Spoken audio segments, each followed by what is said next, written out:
राधे राधे। क्या आपने कभी सोचा है क्यों वृंदावन में, बरसाना में, गोकुल में, पूरे ब्रज में राधे राधे क्यों बोला जाता है? कभी मन में विचार आया है? तो चलो आज हम जानते हैं क्यों वहाँ पर हर भक्त आपको राधे राधे कहता हुआ ही मिलेगा। कोई भी रिक्शा वाला हो, कोई भी भगत हो, कोई भी दुकानदार हो, राधे ही राधे। चलो जानते हैं। 3 साधु थे, 2 जवान साधु, एक वृद्ध साधु। तीनों यमुना किनारे भ्रमण कर रहे थे और तीनों भगवान श्री कृष्ण के अनन्या भगत थे। कृष्ण कृष्ण रटते थे, कृष्ण कृष्ण कहते थे, भिक्षा मांगकर अपना जीवन यापन करते थे।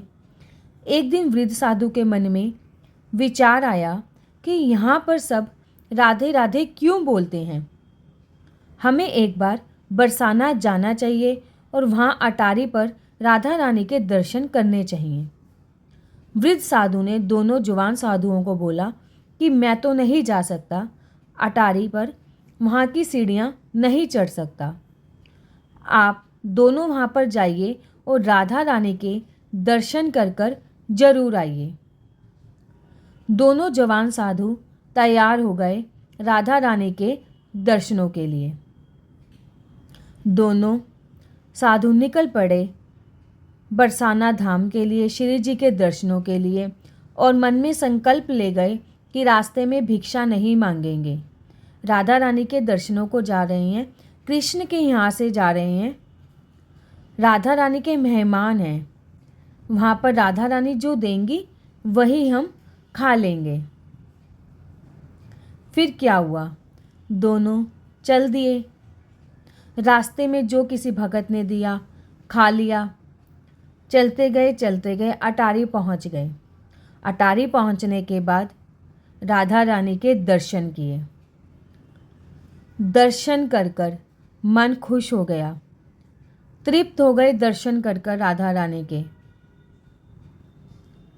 सुकून मिला उनके जीवन को, उनके मन को।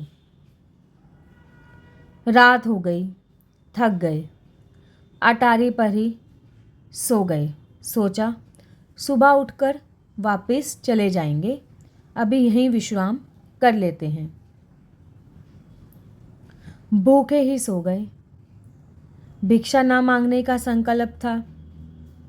फिर रात को जब गोसाई जी के स्वप्न में राधा रानी आती हैं और कहती हैं, तुम्हें पता नहीं चलता 2 साधु अटारी पर भूखे सो रहे हैं। मेरे महल में कोई भूखा नहीं रहना चाहिए, कोई भूखा नहीं सोना चाहिए। गोस्वामी जी घबरा गए, डर गए, घबराते हुए स्वप्न से जागे, भागते हुए अटारी की तरफ दौड़े। देखा 2 साधु सो रहे थे। उन्हें हिलाया, पुकारा, बुलाया, आप भूखे हो, आप उठो, मैं आपके भोजन की व्यवस्था करता हूँ।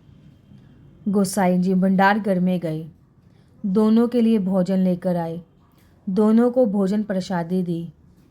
दोनों ने ग्रहण की, पेट भर गया, मन तृप्त हो गया, खुश हो गए, गोसाई जी को धन्यवाद किया।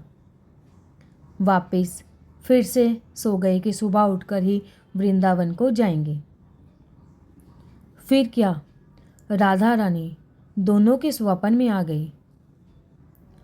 दोनों साधुओं के स्वप्न में आकर राधा रानी ने पूछा, पेट भर गया, प्रसादी मिल गई? दोनों घबरा गए। कृष्ण के यहाँ से आए थे, भूखे कैसे रहते? मेरी अटारी पर कोई भूखा नहीं सो सकता। लेकिन तुम्हें गोसाई जी पान की बीड़ी देना भूल गए, वो भी भोग में रखी थी। मैं तुम दोनों के लिए पान की प्रसादी, भोग प्रसादी लेकर आई हूँ। दोनों को एक एक पान बीड़ा देती हैं और कहती हैं, इसे भी ग्रहण कीजिए। मेहमान हो, मेहमानबाजी करना तो मेरा फ़र्ज है। मेरे ठाकुर के यहाँ से आए हो। सुबह 4 बजे का समय था। दोनों घबरा जाते हैं। एक साथ दोनों साधु उठते हैं, एक दूसरे की तरफ देखते हैं, कहते हैं राधा रानी स्वप्न में आई थी पान की प्रसादी देने, और देखते हैं दोनों के पास एक एक पान की बीड़ा प्रसादी रखी थी।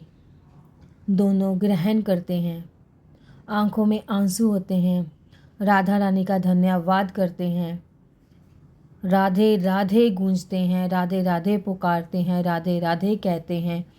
श्री जी, राधा रानी, हमने तो मजाक में ही कहा था, हम कृष्ण के यहाँ से जा रहे हैं, राधा रानी के मेहमान हैं, तो वो अपने आप जो देंगी हम खा लेंगे।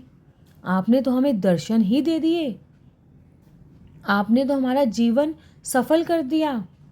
बस फिर निर्णय ले लेते हैं, आज के बाद यहीं रहेंगे, यहीं रहेंगे, यहीं रहेंगे, अटारी पर ही अपना सारा जीवन यापन करेंगे। भैया, राधा रानी का होकर तो देखो, अपने मन को स्वच्छ करके तो देखो, अपने मन को सात्विक करके तो देखो, ईमानदारी से जीवन जीकर तो देखो, श्री जी पर विश्वास कर कर तो देखो। श्री जी अपने किसी भी भक्त को भूखा नहीं रहने देती, भूखा नहीं सोने देती। श्री जी इतनी कृपालु हैं, राधा रानी इतनी दयालु हैं, वो तो भक्तों के लिए ठाकुर जी से भी लड़ लेती हैं। तभी तो राधे राधे, पूरे ब्रज में राधे राधे कहता हुआ हर व्यक्ति मिलता आपको। श्री जी इतनी करुणामयी हैं, इतनी दयालु हैं, हर भक्त पर रिझ जाते हैं, आपके अवगुणों को नहीं देखती हैं वो। आप उनको मजाक में ही कह दो ना, तो भी श्री जी को आपकी चिंता हो जाती है। मुझे इस भक्त का विशेष ध्यान रखना है, मेरे ठाकुर का भगत है, मेरे प्यारे का भगत है, मेरे प्रियतम का भगत है। श्री जी इतनी कृपालु हैं, इतनी दयालु हैं, उनका होकर तो देखिए, उनका बनकर तो देखिए।